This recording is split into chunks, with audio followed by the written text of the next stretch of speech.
ఇలా ఒక అద్భుతమైన విషయం ఏంటంటే నా ఉద్యమ పథకాన్ని కూడా ఇదే పాడతారు.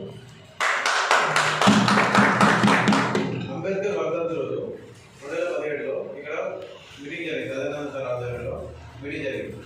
చాలామంది మన అమ్మగూడ నుండి మంచిరాడు నుండి అంతర మంచి మేధావులు మన జిల్లా వ్యాప్తంగా మండల వ్యాప్తంగా చాలామంది వచ్చారు.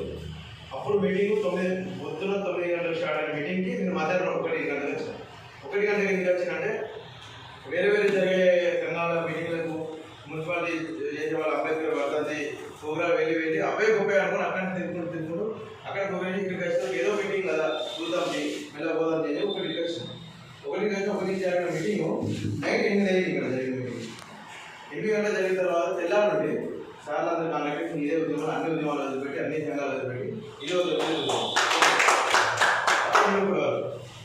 ఎందుకు తిరుగుతున్నా అంటే సార్లు ఆలోచన విధానం ఏ సంఘమైన కూడా పోరాటాలు యుద్ధాలు జైలు పోలీస్ స్టేషన్లో కేసులు కావాలి, కుటుంబం 4 మొక్కలు కావాలి, పంచాయతీలు జరగాలి, దాగులు కావాలని ఆ లెక్కలు ఇవ్వడం తప్ప ఏనాడు మనం మానేసినప్పుడు మొదలుపెట్టి జామంతగా ఎలాంటి చరిత్ర చేసిన ఒక్క సంఘము ఇంతవరకు వచ్చిన ఏకైక సంఘం మన ఆర్గనైజేషన్లో జైత్రి డిఎస్పీ అప్పటి వాళ్ళలో నేను ఇదే సంఘాలు జరుగుతున్నా. ఇంకా ముందు విషయాలు ఎలాంటి ప్రోగ్రామ్స్ పెట్టినా ఎలాంటి ఆర్గనైజేషన్ కండక్ట్ చేసినా దేనికైనా సిద్ధంగా కోరుకుంటున్నాను.